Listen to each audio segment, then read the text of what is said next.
नारायणं नमस्कृत्य नरं चैव नरोत्तमं देवीं सरस्वतीं व्यासं ततो जयमुदीरयेत्। श्रीगणेशाय नमः, श्रीसरस्वत्यै नमः, श्रीवेदव्यासाय नमः। श्रीमन महर्षि वेदव्यास प्रणीत श्री महाभारत द्वितीय खंड वन पर्व व विराट पर्व हम श्रवण कर रहे हैं। आज 160 अध्याय षष्ट्यधिकशततमोध्याय। यहाँ पांडवों का आर्षि वेण के आश्रम पर निवास, द्रौपदी के अनुरोध से भीमसेन का पर्वत के शिखर पर जाना और यक्षों तथा राक्षसों से युद्ध करके मणिमान का वध करना। जन्मेजय ने पूछा कि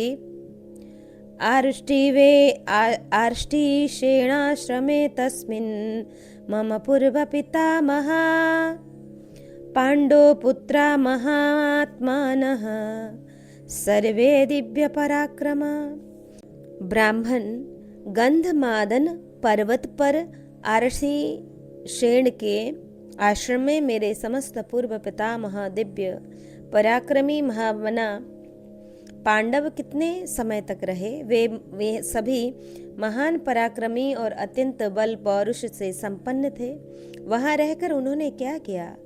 साधु शिरोमणे वहां निवास करते समय विश्वविख्यात वीर महामना पांडवों के भोज्य पदार्थ क्या थे, यह बताने की कृपा करें। आप मुझसे भीमसेन का पराक्रम विस्तार पूर्वक बतावें। उन महाबाहु ने हिमालय पर्वत के शिखर पर रहते समय कौन कौन सा कार्य किया था?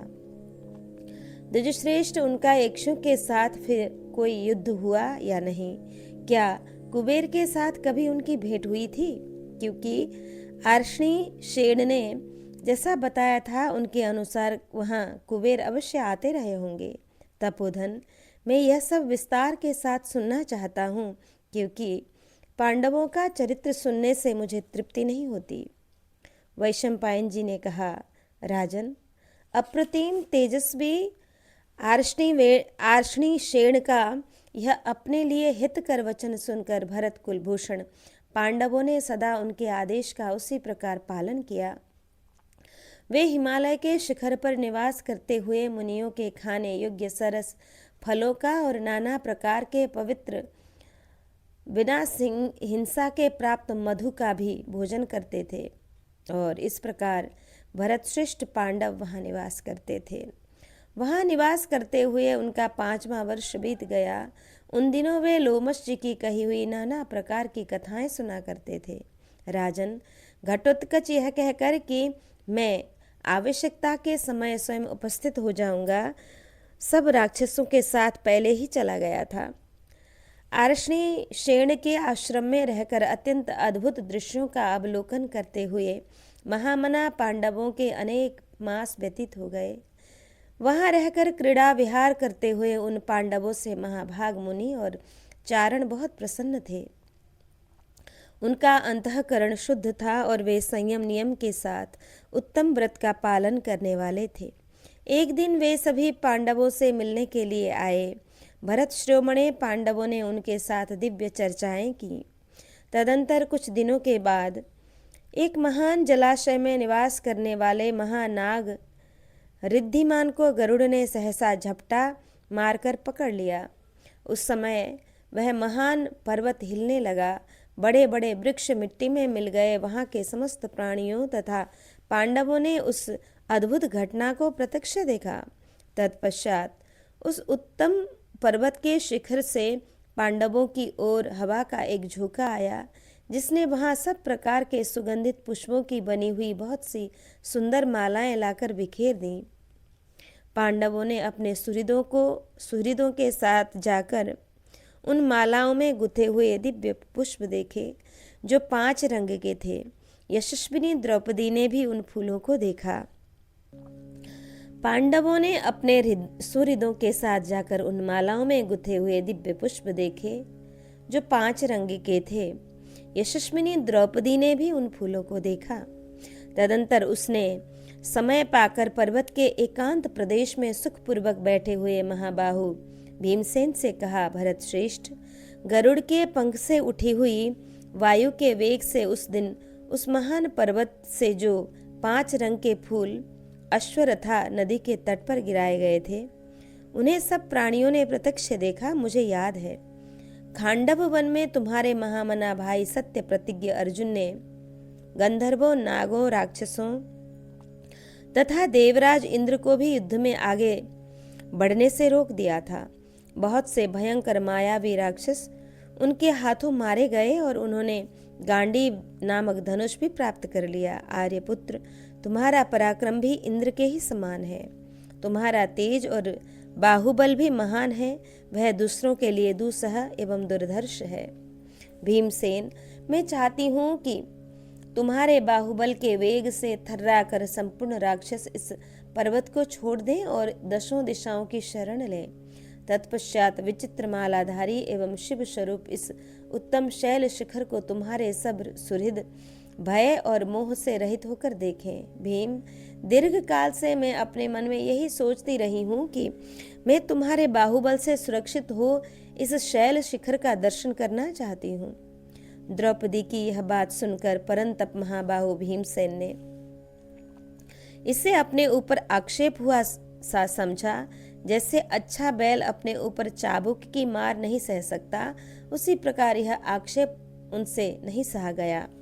उनकी चाल श्रेष्ठ सिंह के समान थी, वे सुंदर, उदार और कनक के समान कांतिमान थे। पांडुनंदन भीम मनस्वी, बलवान, अभिमानी, मानी और शूरवीर थे। उनकी आंखें लाल थीं, दोनों कंधे हृष्ट पुष्ट थे। उनका पराक्रम मतवाले गजराज के समान था। दांत सिंह की दाढ़ों के समानता रख करते थे। कंधे विशाल थे, वे शाल वृक्ष की भांति ऊंचे जान पड़ते थे। उनका हृदय महान था, सभी अंग मनोहर जान पड़ते थे। ग्रीवा शंख के समान थी और भुजाएं बड़ी बड़ी थीं। वे सुवर्ण की पीठ वाले धनुष, खड्ग तथा तरकस बार बार हाथ फेरते थे। बलवान भीमसेन मदोन्मत्त सिंह और मद की धारा बहाने वाले गजराज की भांति भय और मोह से रहित हो उस पर्वत पर चढ़ने लगे। मदवर्षी कुंजर और मृगराज की भांति आते हुए धनुष बाणधारी भीमसेन को उस समय सब भूतों ने देखा। पांडुनंदन भीम गदा हाथ में लेकर द्रौपदी का हर्ष बढ़ाते हुए भय और घबराहट छोड़कर उस पर्वतराज पर चढ़ गए। वायुपुत्र कुंती कुमार भीमसेन को कभी ग्लानि, कातरता, व्याकुलता और मत्सरता आदि भाव नहीं छूते थे। वह पर्वत ऊंची नीची भूमियों से युक्त और देखने में भयंकर था। उसकी ऊंचाई कई ताड़ों के बराबर थी और उस पर चढ़ने के लिए एक ही मार्ग था, तो भी महाबली भीमसेन उसके शिखर पर चढ़ गए। पर्वत के शिखर पर आरूढ़ हो महाबली भीम किन्नर, महानाग, मुनि, गंधर्व तथा राक्षसों का हर्ष बढ़ाने लगे। तदंतर भरतश्रेष्ठ भीमसेन ने कुबेर का निवास स्थान देखा, जो सुवर्ण और स्फटिक मणि के बने हुए भवनों से विभूषित था। उसके चारों ओर सोने की चार दीवारी बनी थी। उसमें सब प्रकार के रत्न जड़े होने से उनकी प्रभा फैलती थी। चार दीवारी के सब ओर सुंदर बगीचे थे। उस चार दीवारी की ऊंचाई पर्वत से भी अधिक थी। बहुत से भवनों और अट्टालिकाओं से उसकी बड़ी शोभा हो रही थी। द्वार, तोरण, गोपुर, बुर्ज और ध्वज समुदाय उनकी शोभा बढ़ा रहे थे। उस भवन में सब और कितनी ही विलासिनी अप्सराएं नृत्य कर रही थीं और हवा से फहराती हुई पताकाएं उन भवन का अलंकार बनी हुई थीं। अपनी तिरछी की हुई बाहु से धनुष की नोक को स्थिर करके भीमसेन उस धनाध्यक्ष कुबेर के नगर को बड़े खेत के साथ देख रहे थे। गंध मादन से उठी हुई वायु संपूर्ण सुगंध की राशि लेकर समस्त प्राणियों को आनंदित करती हुई सुखद मंद गति से बह रही थी। वहां के अत्यंत शोभाशाली विविध वृक्ष नाना प्रकार की कांति से प्रकाशित हो रहे थे। उनकी मंजरियां विचित्र दिखाई देती थीं। वे सब के सब अद्भुत और अकथनीय जान पड़ते थे। भरत श्रेष्ठ, भीम ने राक्षस राज कुबेर के उस स्थान को रत्नों के समुदाय से सुशोभित तथा विचित्र मालाओं से विभूषित देखा। उनके हाथ में गदा, खड्ग और धनुष शोभा पा रहे थे। उन्होंने अपने जीवन का मोह सर्वथा छोड़ दिया था। वे महाबाहु भीमसेन वहां पर्वत की भांति अविचल भाव से कुछ देर खड़े रहे। तत्पश्चात उन्होंने बड़े जोर से शंख बजाया, जिसकी आवाज शत्रुओं के रोंगटे खड़े कर देने वाली थी। फिर धनुष की टंकार करके समस्त प्राणियों को मोहित कर दिया। तब यक्ष, राक्षस और गंधर्व रोमांचित होकर उस शब्द को लक्ष्य करके पांडुनंदन भीमसेन के समीप दौड़ आए। उस समय गदा, परिघ, खड्ग, शूल, शक्ति और फरसे आदि अस्त्र शस्त्र उन यक्षों तथा राक्षसों के हाथों में आकर बड़ी चमक पैदा कर रहे थे। भारत तदंतर उन यक्षों और गंधर्वों का भीमसेन के साथ युद्ध प्रारंभ हुआ। वे यक्ष और राक्षस बड़े मायावी थे। उनके चलाए हुए शूल, शक्ति और फरसों को भीमसेन ने भयानक वेगशाली भल्ल नामक बाणों द्वारा काट गिराया। वे राक्षस आकाश में उड़कर तथा भूतल पर खड़े होकर जोर जोर से गर्जना कर रहे थे। महाबली भीम ने बाणों की झड़ी लगाकर उनके शरीरों को अच्छी प्रकार छेद डाला। गदा और पारिग हाथ में लिए हुए राक्षसों के शरीर से महाबली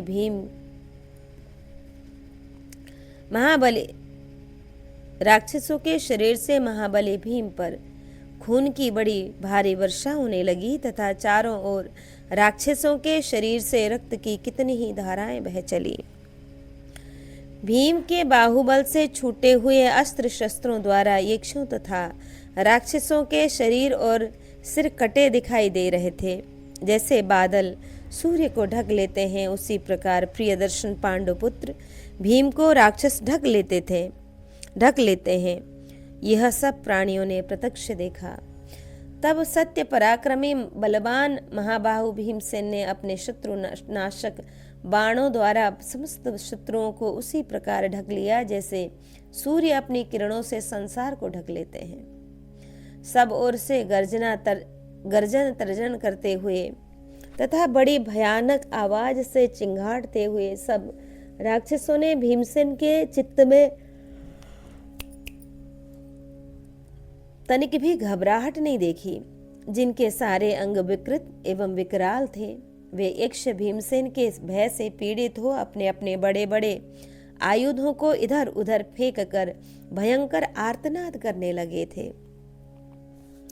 सुदृढ़ धनुष वाले भीमसेन से आतंकित हो वे यक्ष, राक्षस आदि योद्धा गदा, शूल, खड्ग, शक्ति तथा परशु आदि शस्त्रों को वहीं छोड़कर दक्षिण दिशा की ओर भाग गए तथा वहां कुबेर के सखा राक्षस प्रवर श्री मणिमान भी मौजूद थे। उनके हाथों में त्रिशूल और गदा शोभा पा रही थी। उनकी छाती चौड़ी और बाहें विशाल थीं।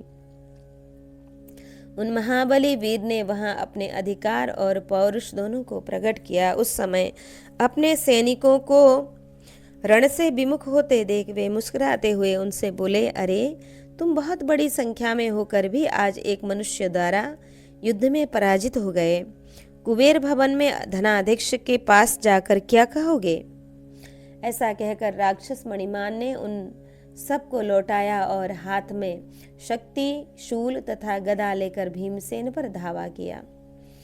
मद की धारा बहाने वाले गजराज की भांति मणिमान को बड़े वेग से आते देख भीमसेन ने वत्स दंत नामक 3 बाणों द्वारा उनकी पसली में प्रहार किया।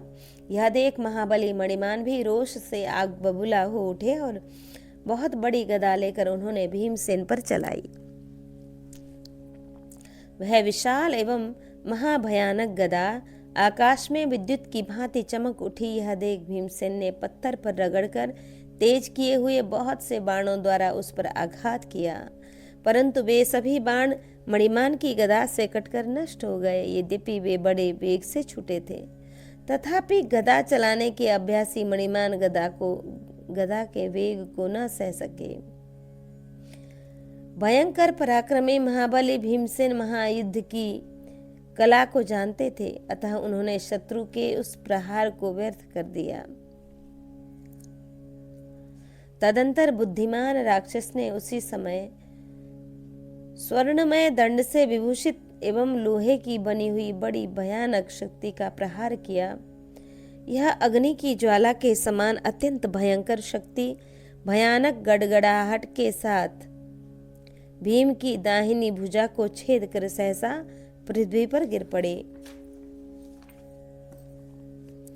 शक्ति की गहरी चोट लगने से महान धनुर्धर एवं अत्यंत पराक्रमी कुंती कुमार भीम के नेत्र क्रोध से व्याकुल हो उठे और उन्होंने एक ऐसी गदा हाथ में ली जो शत्रुओं का भय बढ़ाने वाली थी। उनके ऊपर सोने के पत्र जड़े थे, वह सारी की सारी लोहे की बनी हुई और शत्रुओं को नष्ट करने में समर्थ थी। उसे लेकर भीमसेन विकट गर्जना करते हुए बड़े वेग से महाबली मणिमान की ओर दौड़ पड़े। उधर मणिमान ने भी सिंहनाद करते हुए एक चमचमाता हुआ महान त्रिशूल हाथ में लिया और बड़े वेग से भीम पर चलाया। परंतु गदा युद्ध में कुशल भीम ने गदा के आश्रय अग्रभाग से उस त्रिशूल के टुकड़े टुकड़े करके मणिमान को मारने के लिए उसी प्रकार धावा किया जैसे किसी सर्प के प्राण लेने के लिए गरुड़ उस पर चपटता है। महाबाहु भीम ने युद्ध के मुहाने पर गर्जना करते हुए सहसा आकाश में उछलकर गदा घुमाई और उसे वायु के समान वेग से मणिमान पर दे मारा, मानो देवराज इंद्र ने किसी दैत्य पर वज्र का प्रहार किया। वह गदा उस राक्षस के प्राण लेकर भूमि पर मूर्तिमती कृत्या के समान गिर पड़ी।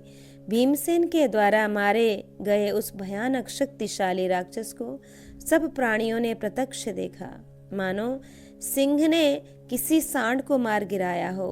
उसे मरकर पृथ्वी पर गिरा देख मरने से बचे हुए निशाचर भयंकर आर्तनाद करते हुए पूर्व दिशा की ओर भाग चले।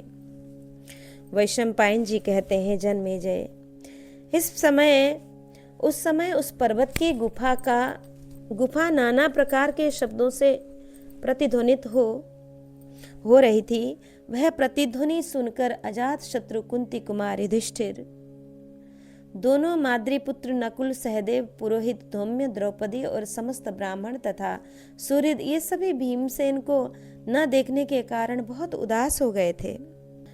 तदंतर महारथी शूरवीर द्रौपदी को आरष्टी शेण की रेख में सौंपकर हाथों में अस्त्र शस्त्र लिए एक साथ पर्वत पर चढ़ गए वे सब महारथी। तदंतर शत्रुओं का दमन करने वाले वे महान धनुर्धर एवं महारथी वीर उस पर्वत के शिखर पर पहुंचकर जब इधर उधर दृष्टिपात करने लगे तब उन्हें भीमसेन दिखाई दिए। साथ ही उन्होंने भीमसेन के द्वारा मार गिराए हुए महान शक्तिशाली तथा परम उत्साही विशाल काय राक्षस को भी देखा, जिनमें से कुछ छटपटा रहे थे और कुछ मरे पड़े थे। उस समय गदा, खड्ग और धनुष धारण किए महाबाहु भीमसेन समर भूमि में संपूर्ण दानवों का संहार करके खड़े हुए देवराज इंद्र के समान शोभा पा रहे थे। तब वे उत्तम आश्रम को प्राप्त हुए महारथी पांडव भाई भीमसेन को हृदय से लगाकर उनके पास ही बैठ गए। जैसे महान भाग्यशाली देव श्रेष्ठ इंद्र आदि लोकपालों के द्वारा स्वर्गलोक की शोभा होती है, उसी प्रकार उन चार महान धनुर्धर बंधुओं से उस समय वह पर्वत शिखर शोभित हो रहा था। राजा युधिष्ठिर ने कुबेर का भवन देखकर और मारे गए राक्षसों की ओर दृष्टिपात करके अपने पास बैठे हुए भाई भीमसेन से कहा। युधिष्ठिर बोले, वीर भीमसेन, तुमने दुस्साहसवश अथवा मोह के कारण जो यह पाप कर्म किया है वह मुनिवृत्ति से रहने वाले तुम्हारे अनुरूप नहीं है। राक्षसों का यह संहार व्यर्थ ही किया गया है। भीमसेन, धर्मज्ञ पुरुष यह जानते और मानते हैं कि राजद्रोह का कार्य नहीं करना चाहिए, परंतु तुमने तुमने तो न केवल राजद्रोह का अपितु देवताओं के भी द्रोह का कार्य किया है। पार्थ, जो अर्थ और धर्म का अनादर करके पाप में मन लगाता है, उसे पाप कर्मों का फल अवश्य प्राप्त होता है। यदि तुम वही कार्य करना चाहते हो जो मुझे प्रिय लगे, तो आज से फिर कभी ऐसा काम तुम्हें नहीं करना चाहिए। वैशंपायन जी कहते हैं, जन्मेजय, धर्मात्मा भाई महा तेजस्वी कुंती पुत्र युधिष्ठिर अर्थ तत्व के विभाग को ठीक ठीक जानने वाले थे। वे धर्म से कभी च्युत न होने वाले अपने भाई भीमसेन से उपयुक्त बातें कहकर चुप हो गए और उसी समय बार बार विचार करने लगे। उधर भीमसेन की मार से बचे हुए राक्षस एक साथ हो कुबेर के भवन में गए। वे महान वेगशाली तो थे ही, तीव्र गति से धनाध्यक्ष के महल में पहुंचकर भयंकर आर्तनाद करने लगे। भीमसेन का भय उस समय भी उन्हें पीड़ा दे रहा था। वे अपने अस्त्र शस्त्र छोड़ चुके थे एवं थके हुए थे। उनके कवच खून से लथपथ हो रहे थे। राजन, अपने सिर के बाल बिखरे हुए राक्षस यक्षराज कुबेर से इस प्रकार बोले, देव, आपके भी सभी राक्षस जो युद्ध में सदा आगे रहते हैं और गदा, परिघ, खड्ग, तोमर तथा प्रास आदि में के युद्ध में कुशल थे, मार डाले गए। धनेश्वर, एक मनुष्य ने बलपूर्वक इस पर्वत को रौंद डाला है और युद्ध में क्रोधवश नामक राक्षस गणों को मार भगाया है। नरेश्वर, राक्षसों और यक्षों में जो प्रमुख वीर थे, वे आज उत्साह शून्य तथा निष्प्राण होकर रणभूमि में सो रहे हैं। हम लोग उनके कृपा प्रसाद से छूट गए हैं, परंतु आपके सखा राक्षस मणिमान मार डाले गए हैं। यह सब कार्य एक मनुष्य ने किया है। इसके बाद जो करना उचित हो वह कीजिए। राक्षसों की यह बात सुनकर समस्त यक्ष गणों के स्वामी कुबेर कुपित हो गए और क्रोध से उनकी आंखें लाल हो गईं। वे सहसा बोल उठे, यह कैसे संभव हुआ?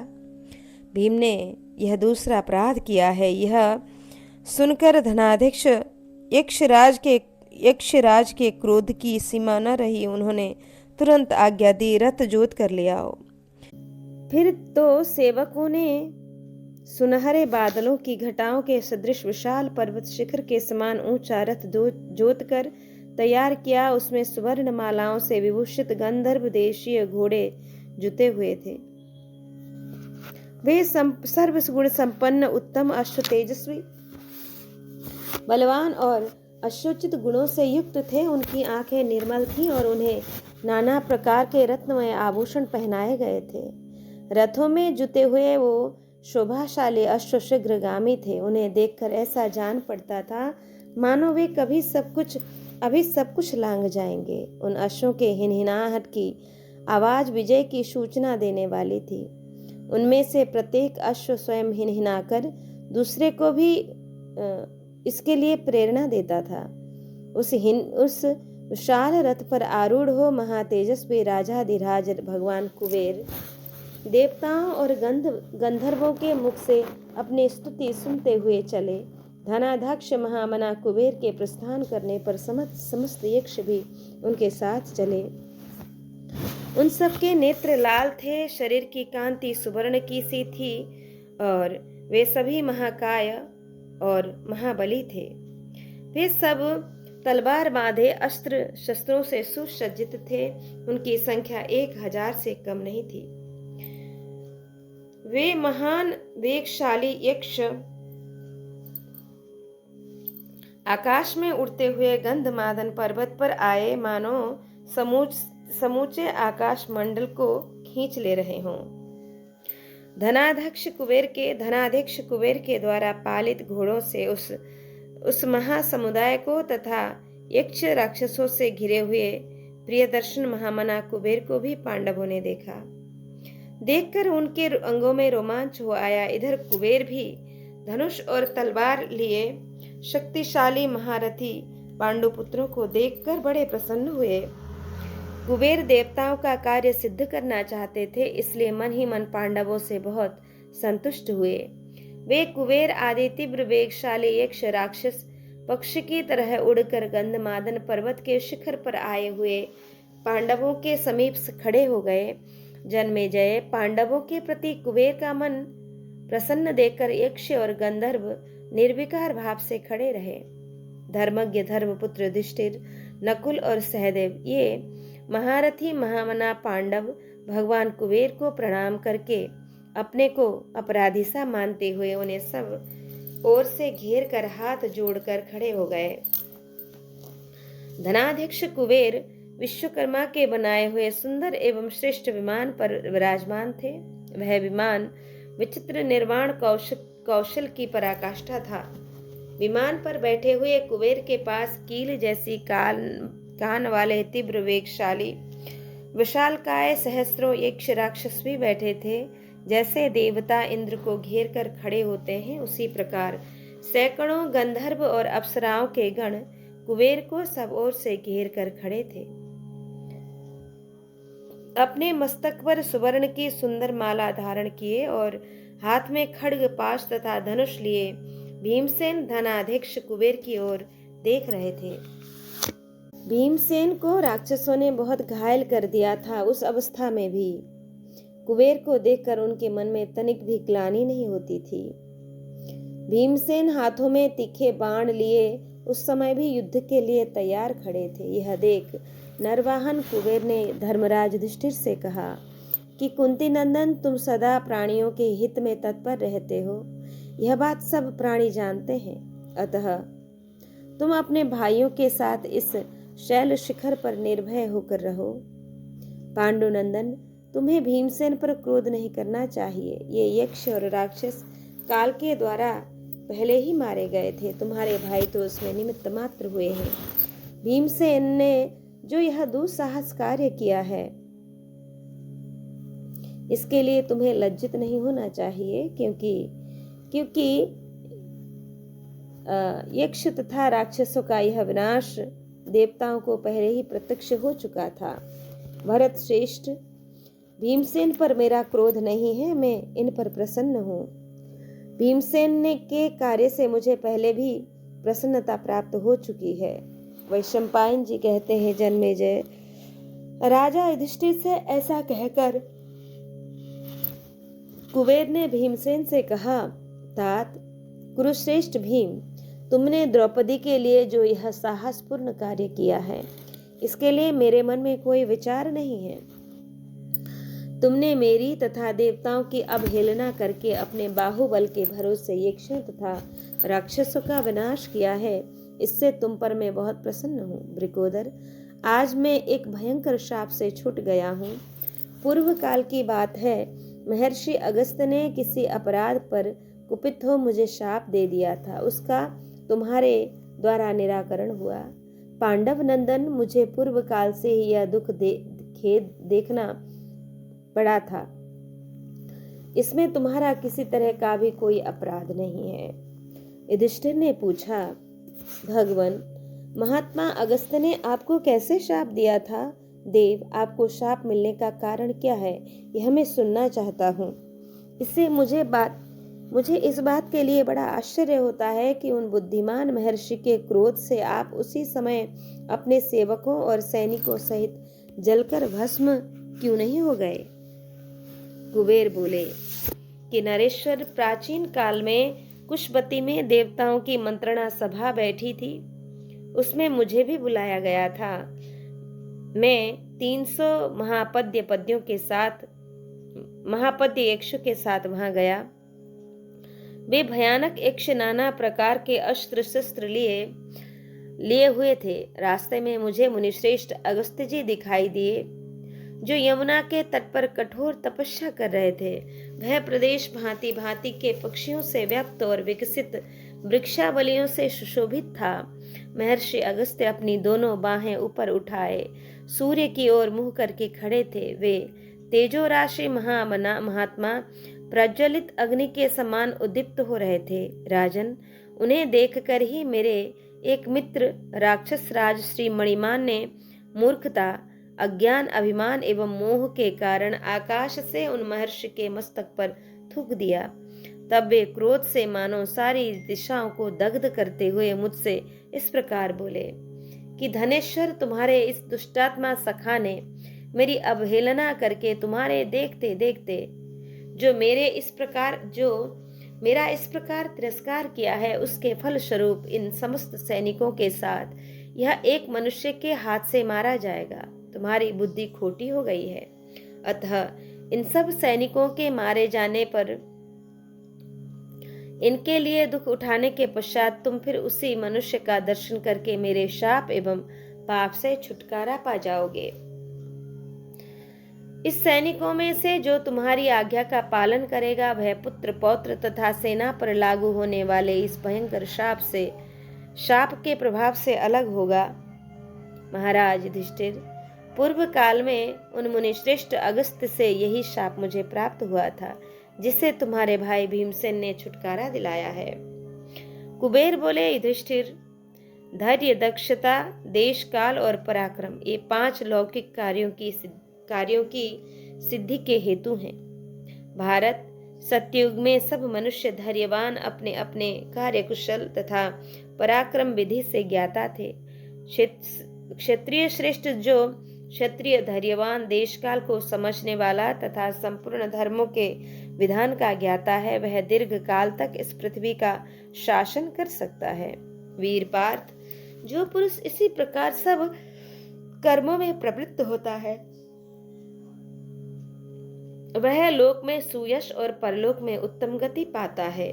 देश काल के अंतर पर दृष्टि रखने वाले वृत्रासुर विनाशक इंद्र ने वसुओं सहित पराक्रम करके स्वर्ग का राज्य प्राप्त किया था। जो केवल क्रोध के वशीभूत हो अपने पतन को नहीं देखता, वह पापात्मा पुरुष पाप का ही अनुसरण करता है। जो कर्मों के विभागों को नहीं जानता, समय को नहीं पहचानता और कार्यों के वैशिष्ट्य को नहीं समझता है, वह खोटी बुद्धि वाला मनुष्य यहलोक तथा परलोक में भी नष्ट ही होता है।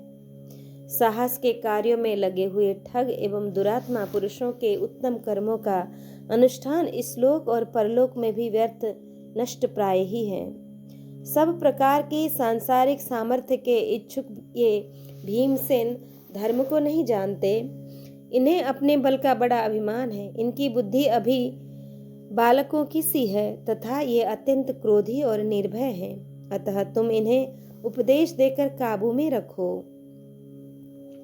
नरेश्वर, अब पुनः तुम यहाँ से राजर्षि आर्षणी शेण के आश्रम पर जाकर कृष्ण पक्ष भर शोक और भय से रहित होकर रहो। महाबाहु नरश्रेष्ठ, वहाँ अलका निवासी यक्ष तथा इस पर्वत पर रहने वाले सभी प्राणी मेरी आज्ञा के अनुसार गंधर्वों और किन्नरों के साथ सदा इन श्रेष्ठ ब्राह्मणों सहित तुम्हारी रक्षा करेंगे। धर्मात्माओं में श्रेष्ठ नरेश भीमसेन यहाँ दुस्साहस पूर्वक आए हैं। यह बात समझा कर इन्हें अच्छी तरह मना कर दो, जिससे ये पुनः कोई अपराध न कर बैठे। राजन, अब से इन वनों में रहने वाले सब यक्ष तुम लोगों की देखभाल करेंगे, तुम्हारी सेवा में उपस्थित होंगे और सदा तुम सब लोगों के संरक्षण में तत्पर रहेंगे। पुरुष रत्न पांडवों, इसी प्रकार हमारे सेवक तुम्हारे लिए वहां सदा स्वादिष्ट अन्न पान प्रचुर मात्रा में प्रस्तुत करते रहेंगे। तात युधिष्ठिर जैसे अर्जुन देवराज इंद्र के, भीमसेन वायुदेव के और तुम धर्मराज के योगबल से उत्पन्न हुए। निजी पुत्र होने के कारण उनके द्वारा रण रक्षणीय हो तथा ये दोनों आत्मबल संपन्न नकुल सहदेव जैसे दोनों अश्विनी कुमारों से उत्पन्न होने के कारण उनके पालनीय हैं, उसी प्रकार यहाँ मेरे लिए भी तुम सब लोग रक्षणीय हो। अर्थ तत्व की विधि के ज्ञाता और संपूर्ण धर्मों के विधान में कुशल अर्जुन जो भीमसेन से छूटे हैं, इस समय कुशल पूर्वक स्वर्गलोक में विराज रहे हैं। तात, संसार में जो कोई भी स्वर्गीय श्रेष्ठ संपत्तियां मानी गई हैं, वे सब अर्जुन में जन्म काल से ही स्थित हैं। अमित तेजस्वी और महान सत्वशाली अर्जुन में दम, इंद्रिय संयम, दान, बल, बुद्धि, लज्जा, धैर्य तथा उत्तम तेज, ये सभी सद्गुण विद्यमान हैं। पांडुनंदन, तुम्हारे भाई अर्जुन कभी मोहवश निंदित कर्म नहीं करते।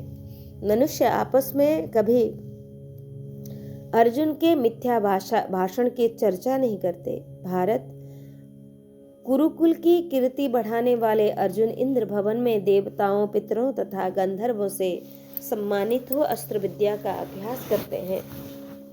पार्थ, जिन्होंने सब राजाओं को धर्म पूर्वक अपने अधीन कर लिया था, वे महातेजस्वी, महापराक्रमी तथा सदाचार परायण महाराज शांतनु, जो तुम्हारे पिता के पितामह थे, स्वर्गलोक में कुरुकुल धुरीण गांडीवधारी अर्जुन से बहुत प्रसन्न है। महातपस्वी शांतनु ने देवताओं, पितरों, ऋषियों तथा ब्राह्मणों की पूजा करके यमुना तट पर 7 बड़े बड़े अश्वमेध यज्ञों का अनुष्ठान किया था। राजन, वे तुम्हारे प्रपितामह राजाधिराज शांतनु स्वर्गलोक को जीतकर उसी में निवास करते हैं। उन्होंने मुझसे तुम्हारी कुशल पूछी थी। वैशंपायन जी कहते हैं, जन्मेजय, कुबेर की कही हुई ये बातें सुनकर पांडवों को बड़ी प्रसन्नता हुई। तदंतर भरत कुलभूषण भीमसेन ने उठाई हुई शक्ति गदा, खड्ग और धनुष को नीचे करके कुबेर को नमस्कार किया। तब शरण देने वाले धनाध्यक्ष कुबेर ने अपने शरण में आए हुए भीमसेन से कहा, पांडुनंदन, तुम शत्रुओं का मान मर्दन और सुहृदों का आनंद वर्धन करने वाले बनो। शत्रुओं को संताप देने वाले भरत कुलभूषण पांडवों, तुम सब लोग अपने रमणीय आश्रमों में निवास करो। यक्ष लोग तुम्हारी अभिष्ट वस्तुओं की प्राप्ति में बाधा नहीं डालेंगे। निद्रा विजय अर्जुन अस्त्र विद्या सीख कर साक्षात इंद्र के भेजने पर शीघ्र ही यहाँ आवेंगे और तुम सब लोगों से मिलेंगे। इस प्रकार उत्तम कर्म करने वाले युधिष्ठिर को उपदेश देकर यक्षराज कुबेर गिरिश्रेष्ठ कैलाश को चले गए। उनके पीछे सहस्त्रों यक्ष और राक्षस भी अपने अपने वाहनों पर आरूढ़ हो चल दिए। उनके वे वाहन नाना प्रकार के रत्नों से विभूषित थे और उनकी पीठ पर बहुरंगे कंबल आदि कसे हुए थे। जैसे इंद्रपुरी के मार्ग पर चलने वाले विविध वाहनों का कोलाहल सुनाई पड़ता है, उसी प्रकार कुबेर भवन के प्रति यात्रा करने वाले उत्तम अश्व का शब्द ऐसा जान पड़ता था मानो पक्षी उड़ रहे हों। धनाध्यक्ष कुबेर के वे घोड़े अपने साथ बादलों को खींचते और वायु को पीते हुए से तीव्र गति से आकाश में उड़ चले। तदंतर कुबेर की आज्ञा से राक्षसों के वे निर्जीव शरीर उस पर्वत शिखर से दूर हटा दिए गए। बुद्धिमान अगस्त ने यक्षों के लिए शाप की वही अवधि निश्चित की थी। जब वे युद्ध में मारे गए तब उनके शाप का अंत हो गया। महामना पांडव अपने उन आश्रमों में संपूर्ण राक्षसों से पूजित एवं उद्वेग शून्य होकर सुख से रात्रि व्यतीत करने लगे थे। वैशंपायन जी कहते हैं, ततः सूर्योदये धौम्यः कृत्वार्हि कमारिन्दमः आर्ष्णीषेणेन सहित पांडवान् अभ्यवर्तत। शत्रु दमन नरेश, तदंतर सूर्योदय होने पर आर्ष्णीषेण सहित धौम्य जी नित्य कर्म पूरा करके ब्राह्मणों के पास आए। तब समस्त ब्राह्मणों ने आर्ष्णीषेण तथा धौम्य के चरणों में प्रणाम किया और हाथ जोड़कर सब ब्राह्मणों का पूजन किया। तदंतर महर्षि धौम्य ने युधिष्ठिर का दाहिना हाथ पकड़कर पूर्व दिशा की ओर देखते हुए कहा, महाराज, यह पर्वतराज मंदराचल प्रकाशित हो रहा है, जो समुद्र की भूमि को घेर कर खड़ा है। पांडुनंदन, पर्वतों, वनांत प्रदेशों और काननों से सुशोभित इस पूर्व दिशा की रक्षा इंद्र और कुबेर करते हैं। तात, सब धर्मों के ज्ञाता मनीषी महर्षि इस दिशा को देवराज इंद्र तथा कुबेर का निवास स्थान कहते हैं। इधर से ही उदित होने वाले सूर्यदेव की समस्त प्रज्ञा धर्मज्ञ ऋषि, सिद्ध महात्मा तथा साध्य देवता उपासना करते हैं। समस्त प्राणियों के ऊपर प्रभुत्व रखने वाले धर्मज्ञ राजा यम इस दक्षिण दिशा का आश्रय लेकर रहते हैं। इसमें मरे हुए प्राणी ही जा सकते हैं। प्रेतराज का यह निवास स्थान अत्यंत समृद्धशाली, परम पवित्र तथा देखने में अद्भुत है। राजन, इसका नाम संयमन या संयमनीपुरी है। राजन, जहां जाकर भगवान सूर्य सत्य से प्रतिष्ठित होते हैं, उस पर्वत को मनुष्य पुरुष अस्ताचल कहते हैं। गिरिराज अस्ताचल और महान जलराशि से भरे हुए समुद्र में रहकर राजा वरुण समस्त प्राणियों की रक्षा करते हैं। महाभाग, यह अत्यंत प्रकाशमान महामेरु पर्वत दिखाई देता है, जो उत्तर दिशा को उद्भासित करता हुआ खड़ा है। इस कल्याणकारी पर्वत पर ब्रह्मवेत्ताओं की ही पहुंच हो सकती है। इसी पर ब्रह्मा जी की सभा है, जहां समस्त प्राणियों के आत्मा ब्रह्मा स्थावर जंगम समस्त प्राणियों की सृष्टि करते हुए नित्य निवास करते हैं, जिन्हें ब्रह्मा जी का मानस पुत्र बताया जाता है और जिनमें दक्ष प्रजापति का स्थान 7वां है।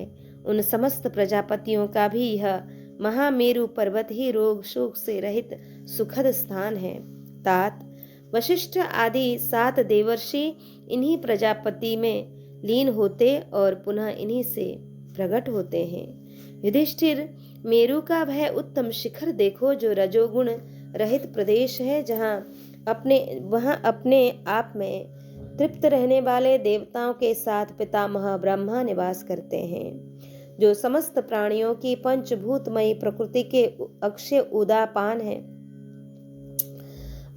उपादान है, जिन्हें ज्ञानी पुरुष अनादि अनंत दिव्य स्वरूप परम प्रभु नारायण कहते हैं। उनका उत्तम स्थान उस ब्रह्मलोक से भी ऊपर प्रकाशित हो रहा है।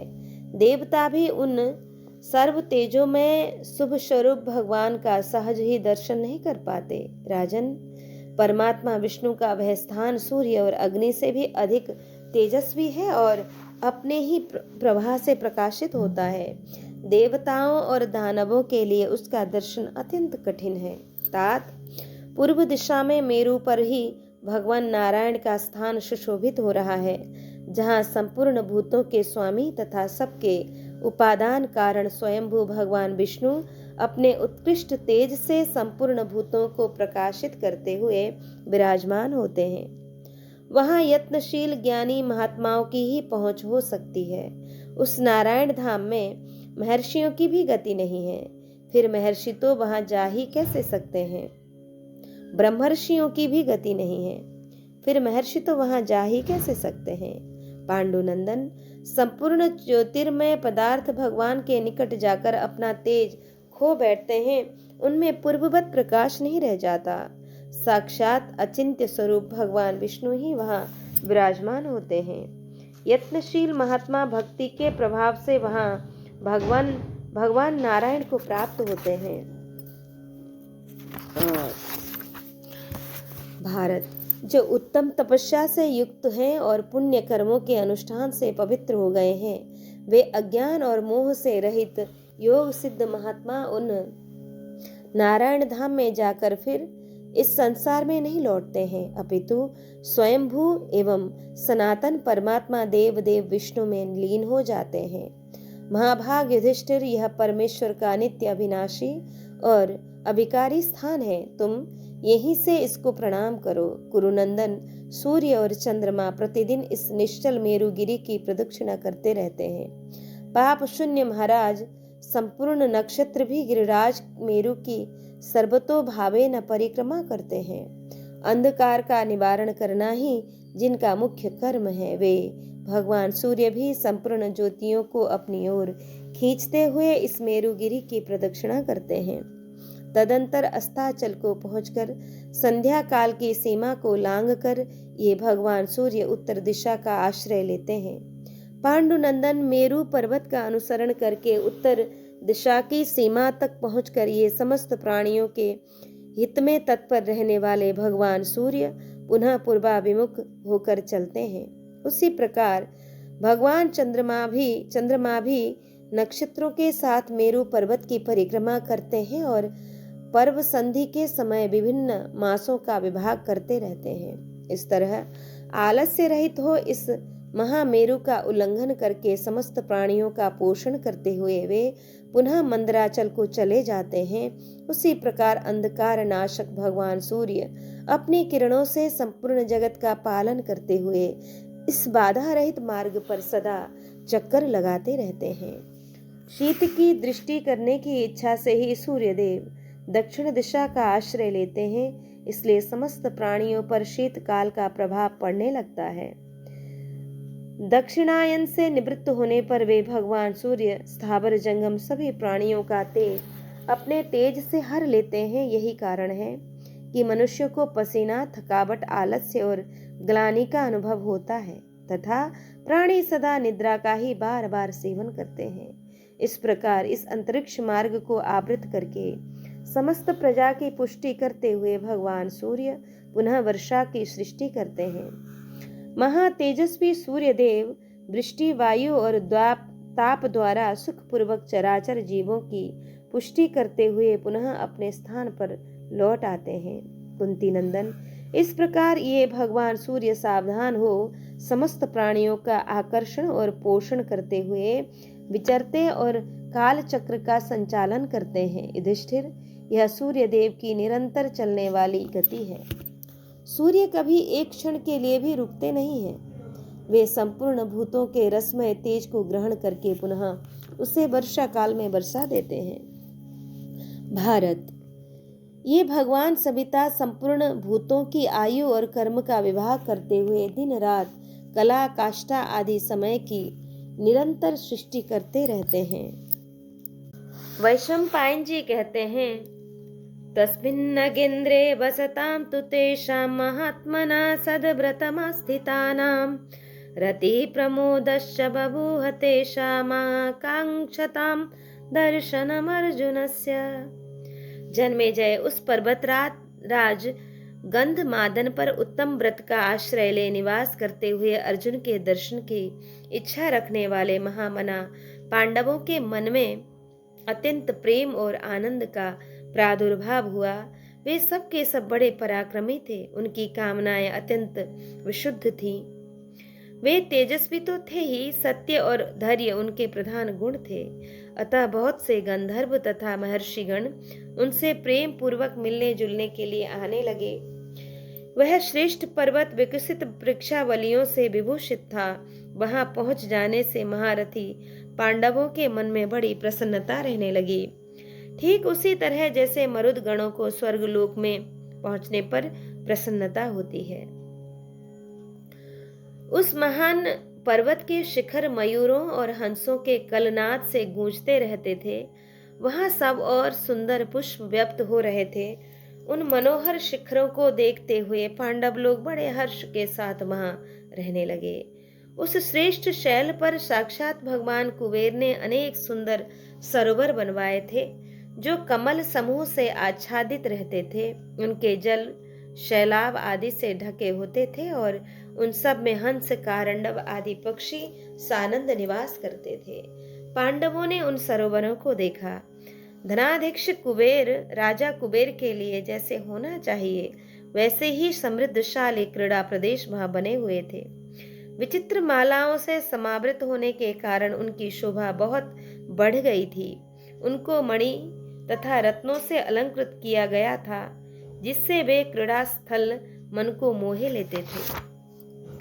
अनेक वर्ण वाले विशाल सुगंधित वृक्षों तथा मेघ समूह से व्याप्त उस पर्वत शिखर पर विचरते हुए सदा तपस्या में ही संलग्न रहने वाले पांडव उस पर्वत की महत्ता का चिंतन नहीं कर पाते थे। वीरवर जन्मेजय, पर्वतराज गंधमादन के अपने तेज से वहां की तेजस्विनी महौषधियों के प्रभाव से वहां सदा प्रकाश व्याप्त रहने के कारण दिन रात का कोई विभाग नहीं हो पाता था। जिन भगवान सूर्य का आश्रय लेकर अमित तेजस्वी अग्निदेव संपूर्ण स्थावर जंगम प्राणियों का पोषण करते हैं, उनके उदय और अस्त की लीला को पुरुष सिंह वीर पांडव वहां रहकर स्पष्ट देखते थे। वे वीर पांडव वहां से अंधकार के आगमन और निर्गमन को, अंधकार विषयक विनाशक भगवान सूर्य के उदय और अस्त की लीला को तथा उनके किरण समूह से व्यक्त हुई संपूर्ण दिशाओं और विदिशाओं को देखकर स्वाध्याय में संलग्न रहते थे। सदा शुभ कर्मों के अनुष्ठान में तत्पर रहकर प्रधान रूप से धर्म का ही आश्रय लेते थे। उनका आचार व्यवहार अत्यंत पवित्र था। वे सत्य में स्थित होकर सत्यव्रत परायण महारथी अर्जुन के आगमन की प्रतीक्षा करते थे। इस पर्वत पर आए हुए हम सब लोगों को यही अस्त्र विद्या सिखाकर पधारे हुए अर्जुन के दर्शन से शीघ्र ही अत्यंत हर्ष की प्राप्ति हो, इस प्रकार परस्पर शुभ कामना प्रकट करते हुए वे सभी कुंती पुत्र तप और योग के साधन में संलग्न रहते थे।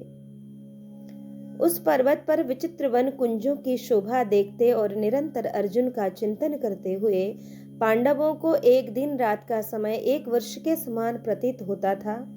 जब से धौम्य मुनि की आज्ञा लेकर महामना अर्जुन सिर पर जटा धारण करके तपस्या के लिए प्रस्थित हुए थे, तभी से उन पांडवों के मन में रंच मात्र भी हर्ष नहीं रह गया था। उनका मन निरंतर अर्जुन में ही लगा रहता था। ऐसी दशा में उन्हें सुख कैसे प्राप्त हो सकता था। गजराज के समान मस्तानी चाल से चलने वाले वे अर्जुन जब बड़े भाई युधिष्ठिर की आज्ञा लेकर काम्यक वन से प्रस्थित हुए थे, तभी से समस्त पांडव शोक से पीड़ित हो गए थे। जन्मेजय अस्त्र विद्या की अभिलाषा से देवराज इंद्र के समीप गए हुए श्वेत वाहन अर्जुन का चिंतन करने वाले पांडवों का 1 मास उस पर्वत पर ही बड़ी कठिनाई से व्यतीत हुआ, और इधर अर्जुन ने इंद्र भवन में 5 वर्ष रहकर देवेश्वर इंद्र से संपूर्ण दिव्यास्त्र प्राप्त कर लिए। इस प्रकार अग्नि, वरुण, सोम, वायु, विष्णु, इंद्र, पशुपति, ब्रह्मा, परमेष्टि, प्रजापति, यम, धाता, सविता, त्वष्टा तथा कुबेर संबंधी अस्त्रों को भी देवेंद्र से ही प्राप्त करके उन्हें प्रणाम किया। तदंतर उनसे अपने भाइयों के पास लौटने की आज्ञा पाकर उनकी परिक्रमा करके अर्जुन बड़े प्रसन्न हुए और हर्षोल्लास में भरकर गंधमादन पर्वत पर आए।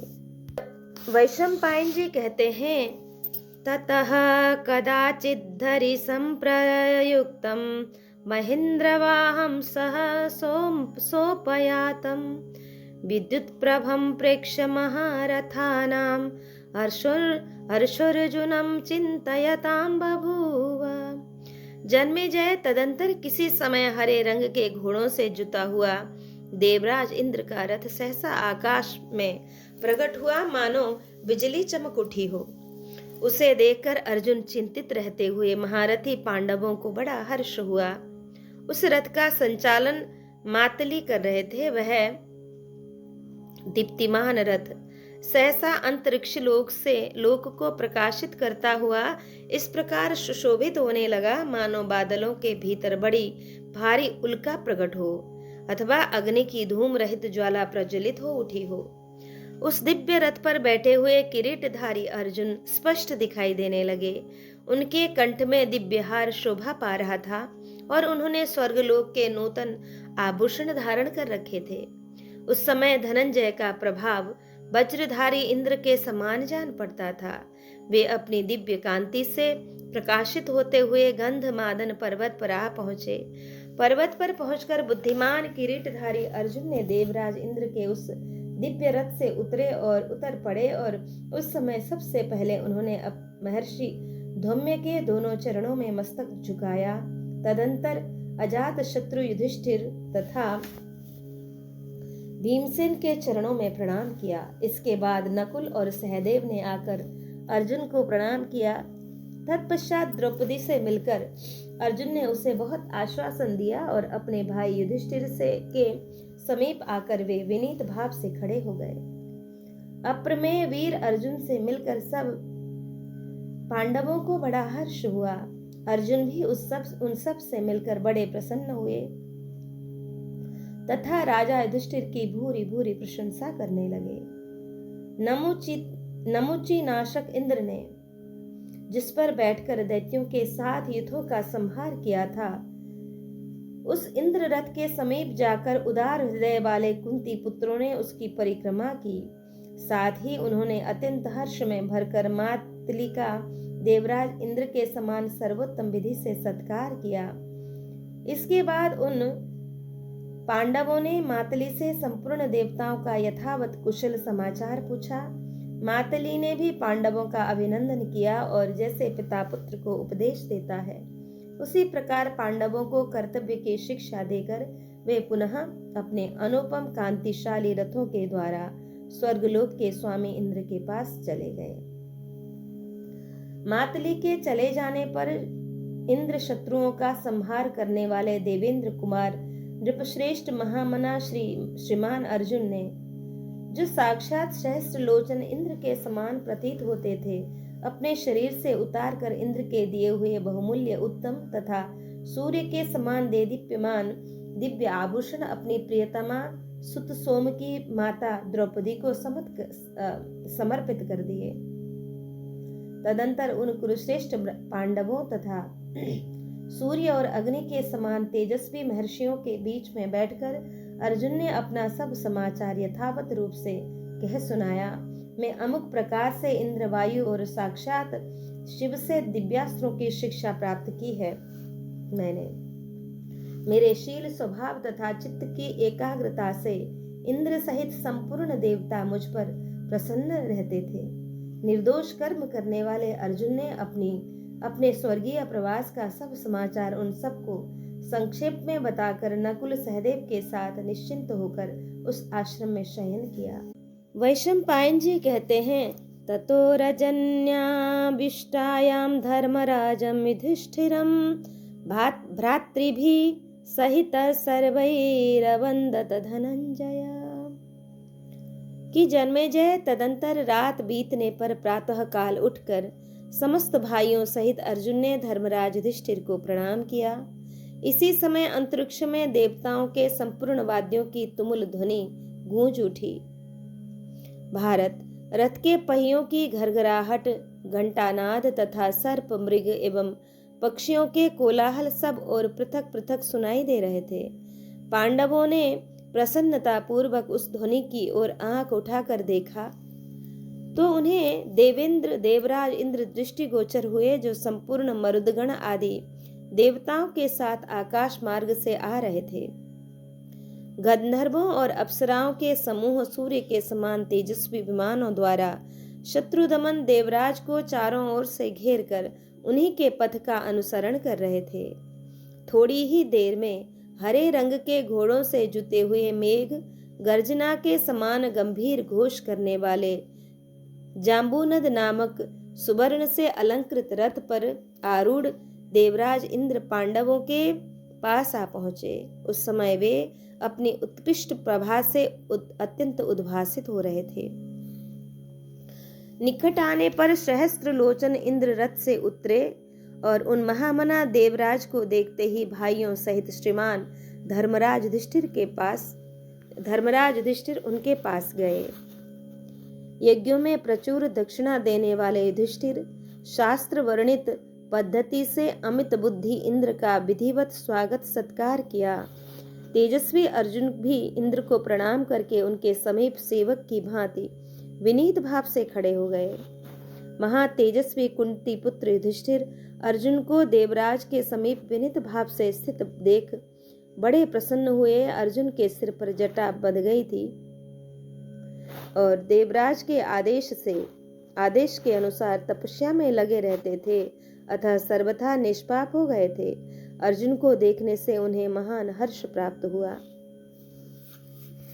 अतः देवराज का पूजन करके वे बड़े प्रसन्न हुए। उदार चित्त राजा युधिष्ठिर को इस प्रकार हर्ष में मग्न देखकर परम बुद्धिमान देवराज इंद्र ने कहा, पांडुनंदन, तुम इस पृथ्वी का शासन करोगे। कुंती कुमार, अब तुम पुनः काम्यक बन के कल्याणकारी आश्रम में चले जाओ। राजन पांडुनंदन, अर्जुन ने एकाग्र चित्त होकर मुझसे संपूर्ण दिव्यास्त्र प्राप्त कर लिए हैं। साथ ही इन्होंने मेरा बड़ा प्रिय कार्य संपन्न किया है। तीनों लोकों के समस्त प्राणी इन्हें युद्ध में परास्त नहीं कर सकते। कुंती नंदन युधिष्ठिर से ऐसा कहकर इंद्र महर्षियों के मुख से अपनी स्तुति सुनते हुए सानंद स्वर्गलोक को चले गए। धनाध्यक्ष कुबेर के घर में टिके हुए पांडवों का जो इंद्र के साथ समागम हुआ था, उस प्रसंग को जो विद्वान एकाग्रचित्त होकर प्रतिदिन पढ़ता और संयम नियम से रहकर कठोर व्रत का आश्रय ले 1 वर्ष तक ब्रह्मचर्य का पालन करता है, वह सब प्रकार की बाधाओं से रहित हो 100 वर्षों तक सुखपूर्वक जीवन धारण करता है। इस प्रकार आज हमने श्रवण किया पांडवों का आर्ष्णी शेण के आश्रम पर निवास, द्रौपदी के अनुरोध से भीमसेन का पर्वत के शिखर पर जाना और यक्षों तथा राक्षसों से युद्ध करके मणिमान का वध करना, कुबेर का गंधमादन पर्वत पर आगमन और युधिष्ठिर से उनकी भेंट, कुबेर का युधिष्ठिर आदि को उपदेश और सांत्वना देकर अपने भवन को प्रस्थान, धौम्य का युधिष्ठिर को मेरु पर्वत तथा उसके शिखरों पर स्थित ब्रह्मा विष्णु आदि के स्थानों का लक्ष्य करना और कराना और सूर्य चंद्रमा की गति एवं प्रभाव का वर्णन, पांडवों की अर्जुन के लिए उत्कंठा और अर्जुन का आगमन, अर्जुन का गंधमादन पर्वत पर आकर अपने भाइयों से मिलना और इंद्र का पांडवों के पास आना और युधिष्ठिर को सांत्वना देकर स्वर्ग को लौटना आदि। इस प्रकार श्री महाभारत वन पर्व के अंतर्गत निवात कवच युद्ध पर्व में इंद्र गमन विषयक 166वां अध्याय यहाँ पूर्ण हुआ। आज इस प्रसंग को, इस पारायण को श्री ठाकुर जी के चरणों में अर्पण करके विश्राम लें।